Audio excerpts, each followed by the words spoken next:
everyone. Eric here to review Thor, Love and Thunder. I should address that, yes, I'm back in my house doing this. We still have our studio. Everything's great with the studio. We just had some scheduling issues this week. So a couple things are being done from home, just like the good old days. So here I am from home doing a non-spoiler review of the movie. So I'm not going to go into anything beyond what you've seen in the trailers with this one. I think we'll have a spoiler chat coming up, but for now, you can listen to my overall thoughts on Thor: Love and Thunder. This is, of course, MCU Part 29, which is amazing, and the return of Taika Waititi to the franchise after he made a very sort of triumphant debut with Thor Ragnarok that most felt really revitalized the Thor section of the MCU, coming off Thor: The Dark World, especially a movie that, as most people would say, is in their bottom couple of movies. I know someone's going to say it's one of their favorites. Of course, it's okay. Everyone can love something. But most of us, I think, Thor: The Dark World wasn't a favorite. Ragnarok was such a great way to put a way more energy into these Thor movies and a totally different vibe.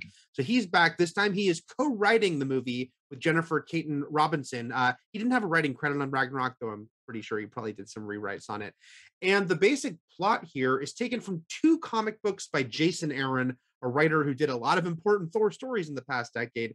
It's kind of mashing them together. One is the story of Gore the God Butcher, which is the villain played here by Christian Bale. His name kind of tells you his deal, but he has a personal vendetta against the gods, not just as guardians, but all gods.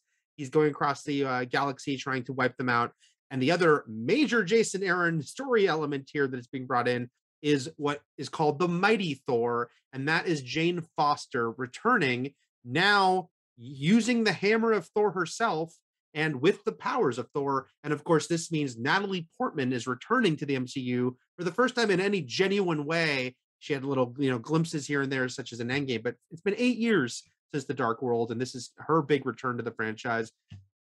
What, of course, is very interesting about that is that she wasn't in Ragnarok, and Ragnarok really kind of reset the table for the Thor movies and brought in new supporting characters and kind of took out a lot of the ones from before. I'm turning off my phone, so it's not going to be loud.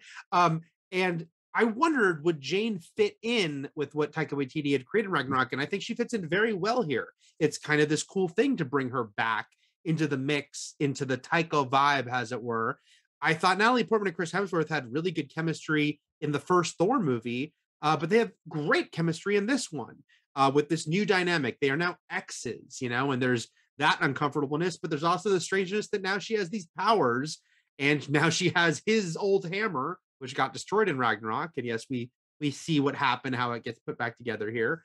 It makes for a really cool dynamic between the two of them. The one other thing about Jane that I'm going to dance around, because I said this would be a non-spoiler review, there is one other element of Jane's story that's not in the trailers, but I think it's a little odd. It's not in the trailers. I'm not going to say it. It's just you learn this aspect of her story the second you meet her in this movie. It's not treated like a reveal in the movie. And so I won't say what it is, but it adds another layer to what's going on with Jane, where she is in her life when we meet her. And I just really liked seeing the two of them back together here. I think the big question, of course, the natural question is, with Love and Thunder, is it as good as Ragnarok? I don't think it is. ... And yet some aspects of it are better. I think Ragnarok is start to finish a stronger movie slightly. I don't want to say it's like way better, but I think Ragnarok just kind of hits the ground running, just feels so confident start to finish and grabs you. This one is a little clunkier in the first half, especially. I think the pacing takes a little bit to come together.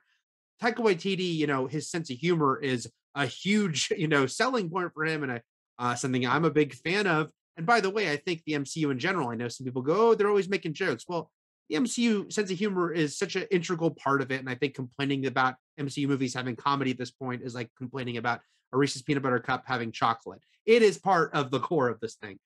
That all being said, this movie's maybe a little more hit and miss with the jokes. There is some stuff I thought was hysterical, but there's some stuff I don't think quite works. There's a little running gag about Jane trying to come up with her catchphrase as a superhero. It's cute, but it's not that funny. On the other hand, there's Tooth Gnasher and Tooth Grinder, those goats you've glimpsed in the previews. They're amazing and hysterical, and the fact that they speak in just screams is so great. But like I said, the first half, it takes a little bit longer to get going than Ragnarok did, and I feel like I felt a little more of that clunkiness, but then it really comes together. And that's when the things I mentioned, that there are parts of this movie that I think are absolutely stronger than Ragnarok, really stand out. Ragnarok, I think, has heart to it, but still kind of sometimes kept you at a little bit arm's length from too much of the emotion. And there's some things I thought that could have been even more powerful in Ragnarok, as much as I love that movie, and I really love that movie. But Odin's death, I thought, wasn't quite as sort of heavy and emotional as it could have been possibly. And the destruction of Asgard at the end, I think it is true that maybe they could have cut back on Korg making a little joke when that happened. This time, the emotional aspect is given more room to breathe. So it's a little bit of a funny movie, funny in a different way that I'm talking about. It is a funny movie. It is a humorous movie, but when it is going for emotion, it really, I think, goes for it in a way the Ragnarok didn't, and to its credit, pulls it off.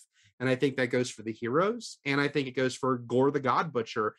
This is a great villain. I think Christian Bale, I don't have to tell you, Christian Bale is a really good actor, but I think his performance is really great and interesting.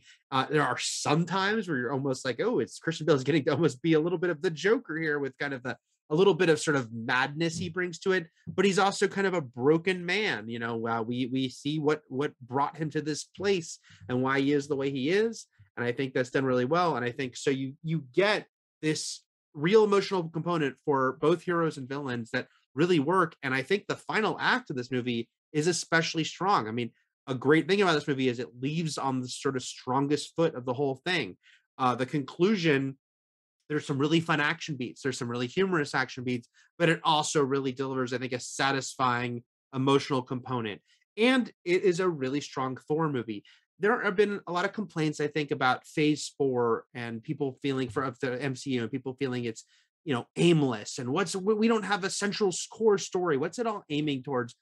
I don't quite get that complaint, in that I love the interconnectivity, and I love, them all gathering together to fight Thanos, but I don't need that all the time. And I know they'll get there eventually again.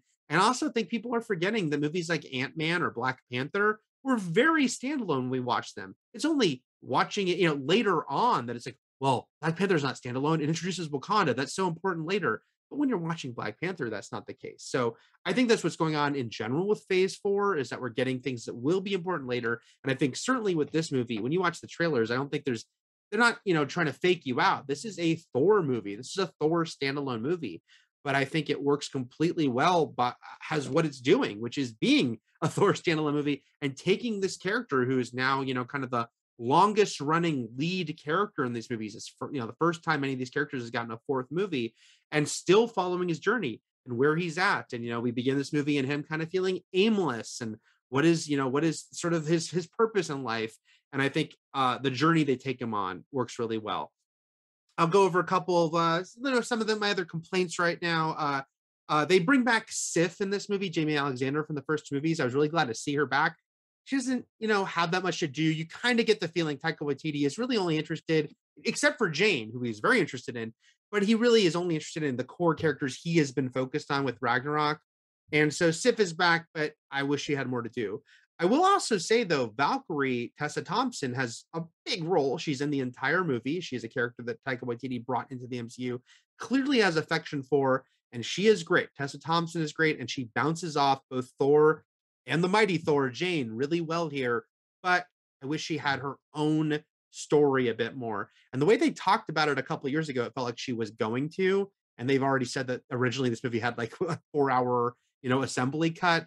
And I wonder how much got cut of her story. And I did feel at the end, Valkyrie should have had her own subplot. And I wish there was a little more there for her. And this is not a complaint, just a note. The Guardians of the Galaxy, and I think you can kind of guess this from the trailers, it's a little bit of an extended cameo. So just, don't go in expecting they'll be there start to finish, but I don't think anyone would, based on what look at trailers. And then Russell Crowe, this is not quite a complaint, just an observation. He appears as Zeus here, which you know from the previews. He is going big. And at first I wasn't sure quite what to make of him, because he is going so big and doing such a wacky accent, and I was like, but he sold. I got sold on it. The more you see of him, the more I was like, okay, okay, I get what you're doing. It's weird and wild, but it's really fun. Once again, like in Ragnarok, I think the visuals are great. There have been some complaints about the MC movies looking sort of like too a little too dull visually, but I think that you definitely see the difference with the Taika Waititi ones. They're much more colorful. The costumes, the sets. At the same time, this one does some cool, fun things. Interestingly, you saw in the trailers, there's a little glimpse of this, but there is a sequence in a realm that basically looks black and white, which makes the movie turn into a black and white movie at one point. It's really cool, and I think really makes its own stamp in the MCU, which we started in Ragnarok, continues here. The music's great. Michael Giacchino, who Giacchino, I always mispronounce that. Sorry, Michael. His score is great, but and then the music, the rock music, we had the Zeppelin in the last one. This time it is a lot of GNR, a lot of Guns N' Roses music. I think it works really well.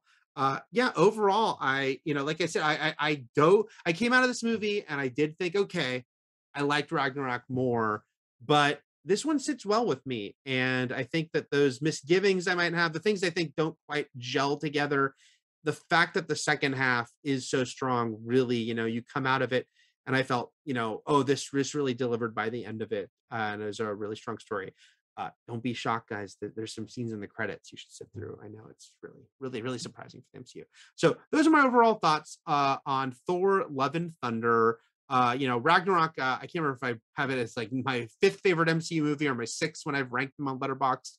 This one's a few rungs down, but still a very strong installment. And I think definitely solidifies, not that it really needed solidifying, but after, Taika Waititi works really well in this corner of the MCU. And he is a very busy guy working on a million projects as a writer, producer, actor. But I hope he keeps coming back to make these movies every few years because I think it works really well with his sensibilities. So yeah, I'm giving it 4 out of 5 stars. Those are my thoughts. I think we will be doing a spoiler chat in the days to come. And I'm curious what everyone else at Fandom will think. Curious what you think. Stick around. We'll have plenty more here at Fandom. Take care. Thanks.